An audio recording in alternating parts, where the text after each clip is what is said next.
পূর্ব বর্ধমান জেলার খণ্ডঘোষ বিধানসভার অন্তর্গত গলসি ২ ব্লকের গলসি কলেজ মোড় থেকে গলসি বাজার চৌমাথা পর্যন্ত ধিক্কার মিছিল অনুষ্ঠিত হলো খণ্ডঘোষ বিধানসভার বিধায়ক নবীনচন্দ্র বাগের উদ্যোগে। নবীনচন্দ্র বাগ বলেন, আজ শুক্রবার ধিক্কার মিছিলে পা মেলান গলসি ২ ব্লকের যুব তৃণমূল কংগ্রেসের নেতৃত্ব এবং গলসি ২ তৃণমূল কংগ্রেসের ছাত্র পরিষদের নেতৃত্বরা এবং কর্মীরা। বাংলার মানবিক মুখ্যমন্ত্রী মমতা বন্দ্যোপাধ্যায়ের নির্দেশে গলসি ২ ব্লক যুব তৃণমূল কংগ্রেস ও তৃণমূল ছাত্র পরিষদের উদ্যোগে আজকের এই ধিক্কার মিছিল।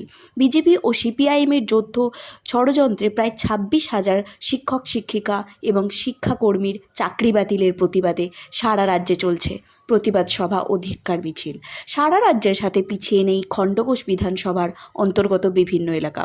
যতদিন না পর্যন্ত এই চাকরিহারাদের চাকরি আমরা অর্থাৎ তৃণমূল কংগ্রেসের নেতৃত্বে চাকরি ফিরিয়ে না দিতে পারবো, ততদিন পর্যন্ত চলবে আমাদের এই লড়াই। কেন্দ্রের খামখেয়ালি নীতি ও নির্দেশ আমরা মানছি না এবং মানব না।